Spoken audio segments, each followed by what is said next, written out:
खबरों के अंदर की पूरी खबर, हर खबर की सटीक पड़ताल, आपका भरोसा हमारी जिम्मेदारी। सच, साहस और सरोकार, यही है हमारी पहचान।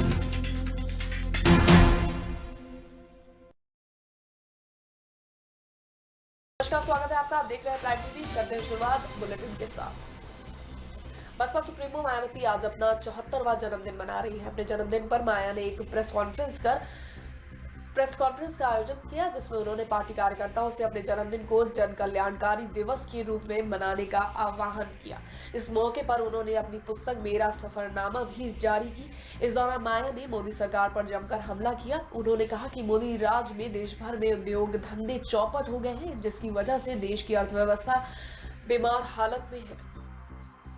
प्रधानमंत्री नरेंद्र मोदी 16 फरवरी को वाराणसी दौरे पर रहेंगे। यहाँ वो जगमबाड़ी मठ में होने वाले शताब्दी वर्ष कार्यक्रम में शिरकत करेंगे। इस दौरान पीएम श्री सिद्धांत शिखामणि ग्रंथ का शिवार्पण और मोबाइल ऐप का उद्घाटन करेंगे। बताया जा रहा है कि इस 38 दिवसीय समारोह में रेल राज्य मंत्री और मुख्यमंत्री योगी आदित्यनाथ के भी आने की संभावनाएं हैं।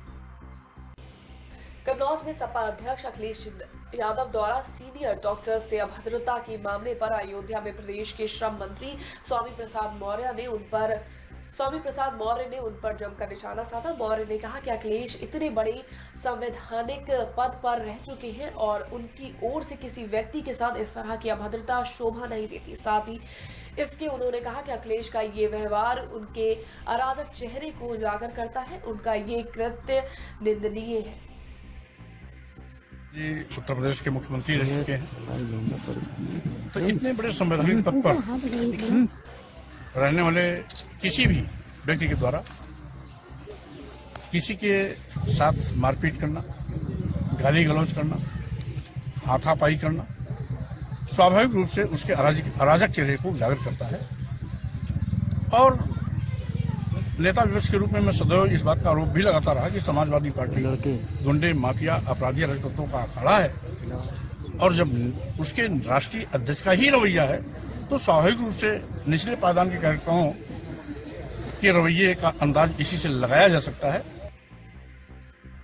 चंदौली में पुलिस और स्वाट टीम को बड़ी सफलता लगी है। संयुक्त टीमों ने 1220 पेटी अवैध शराब के साथ 4 तस्करों को गिरफ्तार किया है। पकड़े गए तस्करों ने पुलिस की पूछताछ में बताया कि वो अवैध शराब को गाड़ी के जरिए हरियाणा से बिहार ले जाने की तैयारी में थे। वहीं पुलिस ने पकड़ी गई शराब की कीमत लगभग 47 लाख रुपए बताई है। हाँ, ये आज जो है चेकिंग के दौरान रात में गोदना मोड़ पर स्वाट टीम प्रभारी और थाना प्रभारी श्रीनगर के नेतृत्व में चेकिंग की जा रही थी। चेकिंग के दौरान संदिग्ध वाहन को चेक किया गया। एक कार होंडा सिटी थी और उसी समय एक ट्रक आ गई, जिसमें से होंडा कार सिटी से 20 पेटी क्रेजी रोमियो अवैध शराब जो है, और ट्रक से 1200 पेटी क्रेजी रोमियो शराब जो अरुणाचल प्रदेश के लिए वैध है पकड़ी गई। इसको बिहार ले जाया जाना अभियुक्तों द्वारा बताया गया। 4 अभियुक्त गिरफ्तार किए गए और उनके विरुद्ध 4 मुकदमे कायम किए गए हैं। कुशीनगर में खादी ग्राम उद्योग अधिकारी डीएम के आदेशों के खिलाफ जाते हुए अपनी मनमानी कर रहे हैं। पूरा मामला विकास खंड पडरौना के ग्राम सभा सहजवलिया का है, जहां ग्रामीणों का आरोप है कि उन्होंने नोटरी शपथ पत्र देकर डीएम से कार्रवाई की मांग की थी, जिसके बाद डीएम ने मामले में जांच करने के लिए खादी ग्राम उद्योग अधिकारी को जांच के आदेश दिए थे। लेकिन 3 महीने बाद भी अधिकारी जांच करने के लिए गांव में नहीं पहुंचे। कानपुर देहात की भाजपा इकाई द्वारा माटी मुख्यालय के इको पार्क में सीए को लेकर जागरूकता गोष्ठी और कंबल वितरण कार्यक्रम का आयोजन किया गया। इस दौरान कई ग्रामीण महिलाओं ने कंबल न मिलने पर नाराजगी जताई और कार्यक्रम में लगी प्रदेश की महामंत्री की होल्डिंग उखाड़कर बर्बाद कर दी। साथ ही कार्यक्रम आयोजकों के खिलाफ भी अपनी नाराजगी व्यक्त की। ललितपुर के जखौरा कस्बे स्थित पेट्रोल पंप के पास देर रात एक गाड़ी अनियंत्रित होकर दुर्घटनाग्रस्त हो गई। इस हादसे में गाड़ी में सवार एक महिला की मौके पर ही मौत हो गई, जबकि 3 युवक गंभीर रूप से घायल हो गए। वहीं राहगीरों ने 108 एम्बुलेंस को इस घटना की जानकारी दी और तीनों जख्मी लोगों को अस्पताल में भर्ती कराया, जहां उनका इलाज चल रहा है। अलीगढ़ के कप्पल थाना क्षेत्र में पड़ोस में रहने वाले युवक ने तमंचे के बल पर नाबालिग के साथ दुष्कर्म किया, जिसके बाद इस घटना की जानकारी पीड़िता ने अपने परिजनों को दी। परिजन पीड़िता को लेकर थाने पहुंचे, जहां पीड़िता की शिकायत पर पुलिस ने केस दर्ज करते हुए आरोपी को गिरफ्तार कर लिया है। साथ ही पुलिस अब आरोपी को कार्रवाई के तहत जेल भेजने की तैयारी कर रही है। देखिए, टप्पल में एक 17 वर्षीय महिला जो है, लड़की, उसका रेप जो है उसी के पड़ोस में एक लड़का रहता था, शकील, उसके द्वारा किया गया है। उसमें पीड़िता ने आकर के मुकदमा लिखवाया था और मुकदमे के आधार पर जो है उसमें अभियुक्ति गिरफ्तारी कर दी गई है और उसको जेल भेज दिया गया है और आगे की जो है उसमें कार्रवाई की जाएगी। लखनऊ के बड़ियाव इलाके में करीब 200 लोग सड़क पर उतर आए। बताया जा रहा है कि एल्डिको एटर्निया टावर में 2 बार शॉर्ट सर्किट की वजह से भीषण आग लग गई, जिसकी वजह से 60 परिवार सड़क पर रहने के लिए मजबूर हो गए। वहीं बिल्डिंग में रहने वाले लोगों ने आग को बुझाने के लिए फायर ब्रिगेड को सूचना दी। साथ ही लोगों का आरोप है कि उनकी मदद के लिए बिल्डिंग मैनेजमेंट का कोई व्यक्ति नहीं पहुंचा।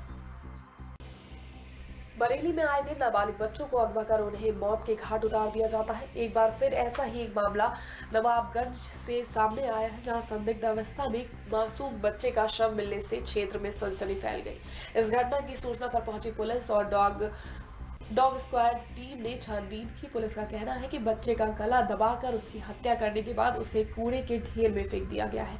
फिलहाल पुलिस ने शव को पोस्टमार्टम के लिए भेज दिया है और उसकी शिनाख्त करने में जुटी हुई है। शाहजहांपुर में 3 तलाक का मामला एक बार फिर से सामने आया है। यहाँ दूसरी शादी करने के चक्कर में युवक ने अपनी पत्नी को 3 तलाक दे दिया, जिसके बाद पीड़ित महिला अपनी फरियाद लेकर पुलिस के पास पहुंची। पीड़िता का कहना है कि उसने पति के दूसरी शादी करने का विरोध किया, जिसके चलते पति ने उसके साथ मारपीट भी की। वहीं रोजा थाना पुलिस ने पीड़िता की तहरीर पर केस दर्ज कर आगे की कार्रवाई शुरू कर दी है। महिला द्वारा प्रार्थना पत्र दिया गया थाना पुआए में, जिसमें इस संदर्भ की बात की गई, अपने घर वाले पे तथा परिवार वालों पे ताड़ना करने की बात कही। उसी के तहत मुकदमा दर्ज किया गया और इसकी विवेचना जारी है। लखनऊ के आलमनगर वार्ड में पूर्व बीजेपी पार्षद नागेंद्र सिंह चौहान की बदसलूकी सामने आई है। पूर्व बीजेपी पार्षद का एक वीडियो वायरल हुआ है, जिसमें वो महिलाओं के साथ बदसलूकी करते हुए नजर आ रहे हैं। वीडियो में आप साफ देख सकते हैं कि किस प्रकार से पूर्व बीजेपी पार्षद महिलाओं को गंदी गंदी गालियां दे रहे हैं, अभद्र शब्दों का प्रयोग किया जा रहा है। बता दें कि पूर्व बीजेपी पार्षद नागेंद्र सिंह वर्तमान पार्षद रेखा सिंह के पति हैं। इस पर क्षेत्र की महिलाओं ने मरघट की जमीन पर कब्जे का आरोप लगाया था, जिस पर पूर्व पार्षद दबंगई पर उतर आया और महिलाओं के साथ अभद्र भाषा का प्रयोग करने लगा। हम किसी के घेर में नहीं खड़े हैं। जात भाई जमीन वहाँ जाओ ना। भाई जमीन पे नहीं। चलो। बहुत बड़ी आई हो। ना खाई नहीं आई है गवाने की। गवार तो खुदा है। हमरे। हाँ। जाके घर में